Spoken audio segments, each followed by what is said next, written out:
Охридското езеро, кое е едно од најстарите езера во светот, иако не изобилува со жив свет и живописност како морињата и тропските води, сепак крие многу тајни и убавини. Охридските нуркачи откриваат дел по дел. Една од најголемите тајни која со милениуми лежеше на дното на Охридското езеро, секако е наколната населба во градиште. Но дали е тоа се? Такви има уште многу, велат охридските нуркачи. Има и други убавини кои тие сакаат да му ги представат на светот. Но она што природата го создавала со илјадници, милиони години го расипува човекот. На езерското дно има огромни количини отпад, но и експлозивни средства кои тука се од периодот на Балканските и двете светски војни. За убавините на Охридското езеро и за помалку убавите работи во денешните охридски разговори со меѓународниот нуркачки инструктор Милутин Секуловски. Гледајте на.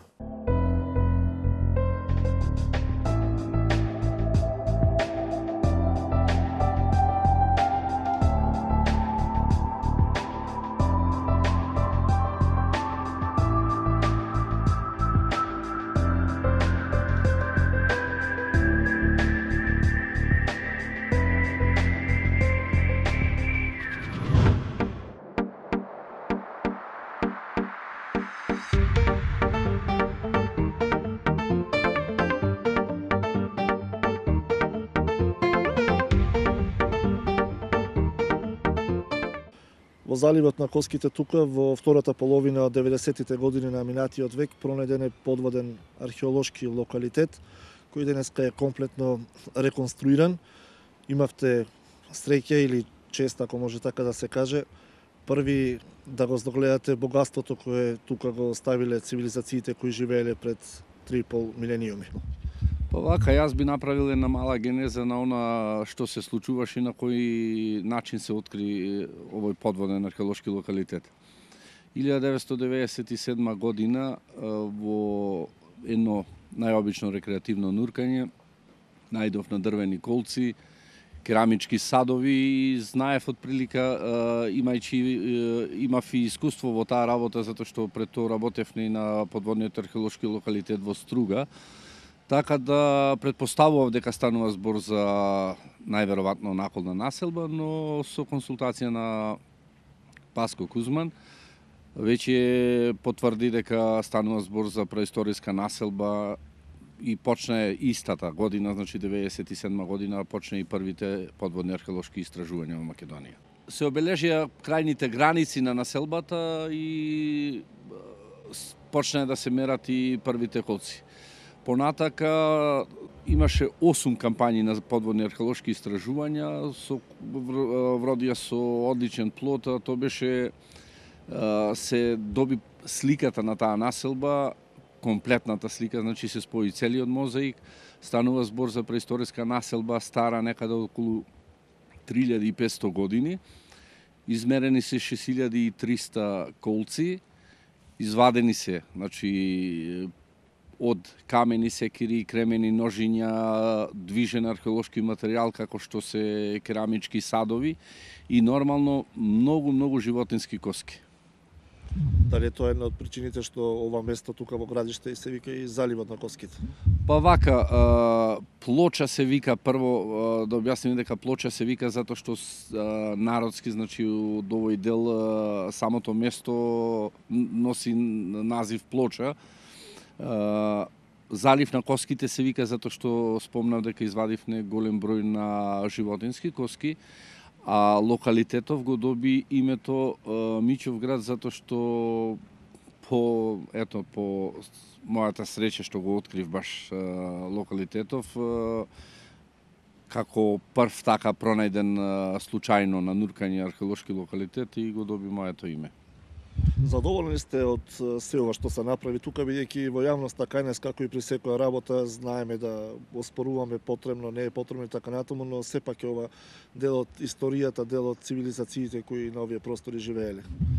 Па вака, ова е белег на едно наше минато. Морам да се заблагодарам на сите оние учесници кои бија во подводните археолошки истражувања, тоа се моите колеги од клубот за подводни дејности Охрид и од Нуркачкиот центар Амфора. Нормално дека надвор од сите оние политики станува збор за еден одличен комплекс кој е направен. прво од аспект на презентација на нашето културно наследство, односно за низ векови како се живеело на овој простор, понатака како туристички потенцијал е одличен. Ако кажеме дека една импозантна бројка, 35 до 40.000 туристи во текот на една година го посетуваат овој музеј. Направена е зграда каде што се сместени артефактите од подводниот археолошки локалитет. Направена е делумна реконструкција на населбата и покрај сето тоа да може да се даде уште една можност на туристите кои барат во последно време активен туризам. Направена е и нуркачка база, односно нуркачки центар, каде што ги нудиме сите оние услуги кои се врзани со разгледување на подводен археолошки локалитет, нуркачки курсеви и се друго што е потребно. Охридското езеро е најголема водена површина во Македонија. Вие сте нуркале на сите водени површини во земјата. Кога би направиле споредба со тоа што нели го има светот, не се тоа мориње и океани, каде веројатно е многу посликовит и подводниот живот, но сепак колку се интересни нашите води, нашето Охридско езеро за нуркачите?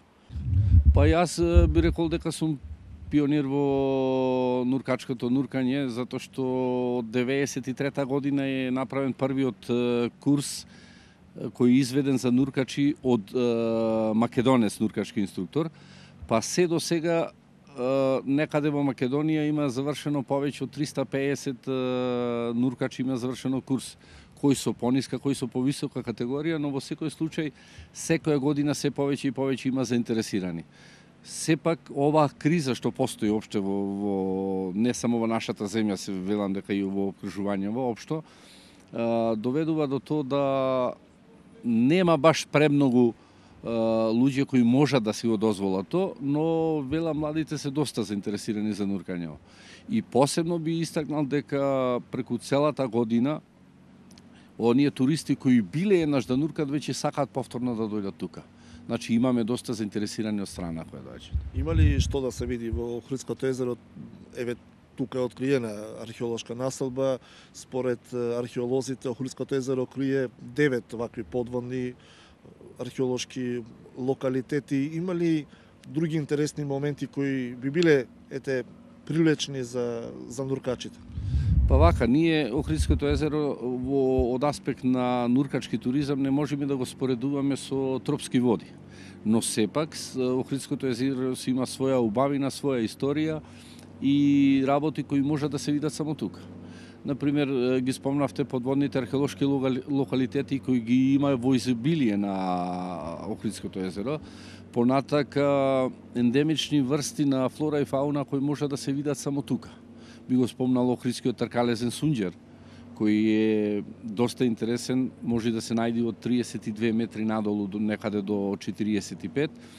Понатака изворите кај Свети Наум би ги спомнал, потонати бродчиња во Струга, зидот кај Трпејца, зид во нуркачка терминологија го користиме, тоа е на карпа која се спушта до 200 метри длабочина, места каде што се богати со извори. Значи, сите тие ги примамуваат туристите ако направат едно нуркање да дојдат повторно. Ево сведоци сме дека во последниве години наоѓаме и други предмети под вода. Тука во близинава на градиште пронајдовме на 32 метри питос, огромен грнец кој датира од преисторија исто така, кој е интересен да се види под вода. Вие сте еден од ретките прв месечини кој го снимил мрестот на пастрмка во ноќни услови. Гледката е веројатно прекрасна. Имате многу ноќни нуркања, нуркате и во текот на мрестот на пастрмката. Дали ја има сега, може ли да се забележи сето тоа влијанието на човекот го прави своето, тоа е осетлива риба која се повеќе ја нема отколку што има во Охридското езеро. Па вака, многу луѓе кога ќе видат за време на вадење, например, на пастрмката за мрест, и велат можда пастармката е подлабоко, можда е исплашена и така натаму. Факт е дека не само во Охридското езеро ова што се случува со рибниот фонд, туку општо е девастирано и морето и океаните од неконтролиран улов. Пастармката има се помалку, дефинитивно, затоа што сведоци сме ние нуркачите, затоа што на сите оние локации каде што може да се најде пастармка, скоро да не можете да ја видите сега, многу ретко. Ето, како што спомнавте дека имавме на среќа за време на мрест во јануар месец пред 10 години направивме одлични снимки на мрестна пастармка, но сепак е то реткост. Јас можам да речем дека сум првиот кој направи мресна охридска пастармка во природен амбиент, но многу тешко можете да дојдете до таков снимен материјал, затоа што прво рековме дека пастармката е се помалу и помалу, значи застапена. Понатака морате да најдете одлични услови за снимање. А преку зима имате доста планктони кои се јавуваат, сметаат за време на снимањето. Значи треба фактички да имате и доста и среќа да го најдете правиот момент за да направите такви снимки. Охридскиот ендем го има се помалку и поретко во Охридското езеро, но за жал ги има оние неканети жители, ако така може да се каже, или се она што човекот со своето невнимание го остава во езерото. Еколошкото загадување е алармантно. На дното на Охридското езеро може да се најде од градежен шут до покутнина и што ли уште не. Каква е состојбата? Состојбата е алармантна. Ние сум нуркал во повеќе мориња, во повеќе езера, реки низ Европа, сум бил во Африка, сум нуркал на повеќе места. Ова што можете да го видите од нечистоти, отпад и други работи кои се во Охридското езеро, значи што не се природни работи, тешко можете некаде на друго место таква лоша состојба да видите. Значи, ние сме имале неколку акции за чистење на езерото, ние не сме во состојба и илјадници нуркачите сме да го очистиме езерото.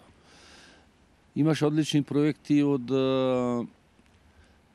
проектот за заштита на Охридско езеро, каде што беа финансирани за чистење, а то беше да се поттикне населението да се влие на нивната еколошка свест околу тоа што значи Охридското езеро и каква е ова состојбата, моменталната состојба во езерото. Може да се најдат градежен шут, како што спомнате, чак и нафтени печки сме ваделе, многу пластични шишиња, така да верувајте дека се полошо и полошо е можда секоја година. Значи, тука на овие простори во минатото поминувале и војски, дел од нив ослободувајќи се од оружјето, повлекувајќи се од тука, истото го оставали во Охридското езеро. Беше спроведена голема акција за деминирање на Охридското езеро. Лоцирани се и други места на дното на Охридското езеро, каде се уште се наоѓаат неексплодирани средства. Каква е состојбата? До сега немало никаков проблем, тие се наоѓаат длабоко, можеби под наслаги на талок и не представуваат опасност, но сепак е многу подобро кога ќе ги нема во езерото.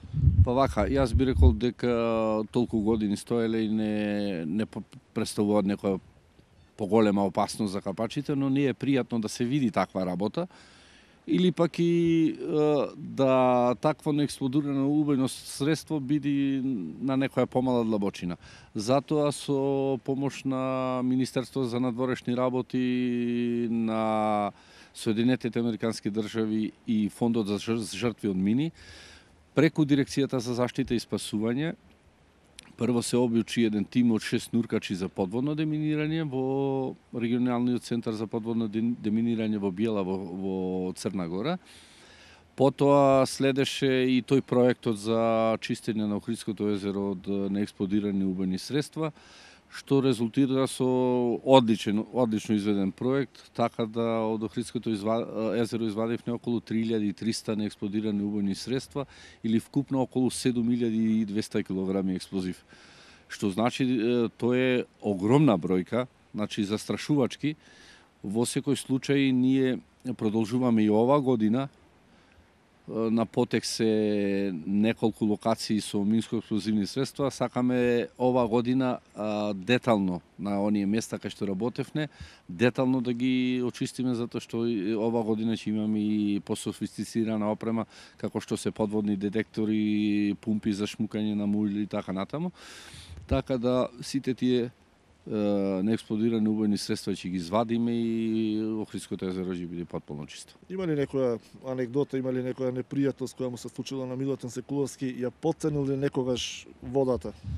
Видите, кога го завршувате првиот курс, односно кога учествувате на првиот курс, инструкторов прво што ќе ви каже дека потенцијална опасност во нуркањево постои, а таа е скоро минимална ако се придржувате на некои правила и норми кои се пропишани од Меѓународната нуркачка асоциација. Во досегашната моја активност и на професионален и на рекреативен план, значи не сме имале никаков проблем врзан со здравјето на нуркачето или не дај Боже некој поголем инцидент. Значи не сме имале таква работа и не ни планираме да имаме, затоа што прво имаме квалитетна обука, опрема која најнормална опрема која се користи во целиот свет, значи ништо застарено, ништо она што носи ризик, но респект према водата треба да се има, затоа што цела ова водена површина што ја гледате тука, ако видите најголем брод тука, ќе изгледа како најобична мравка. Значи, сите оние струјења, ние сепак нуркаме во потешки услови за нуркање, отколку што се во тропски води. Температурата на водата, например, сега е на површина, ако е 9 степени, на 40 метри секогаш е 8 степени, на 80 метри е 6 степени. Многу пати се случува да има поголеми струјења, но сепак треба една добра обука, брифинг пред нуркање, за она што следи за време на нуркањето и нормално не потценување на своите и физички и психички можности и нормално едукативни. Колку искуство има во одредени нуркања? Сведоци сме и учествуваме за жал во акции за вадење давеници, барање во разни води, како што се вештачки езера, реки. Тој е еден од тој дел потешок во нашите активности, но во секој случај велам дека нема нешто посебно каде што сме биле во некоја ризично нуркање. До кога може да се нурка со оглед на тоа дека веројатно е дел од вашиот живот? Па вака, јас пошто добро се знаеме, така да нуркам секој ден, без оглед дали е зима или лето. Дали, ако не можем преку ден, сигурно правам ночно нуркање. Минимална старосна граница за нуркање е 12 години, а горна граница, значи горна старосна граница нема.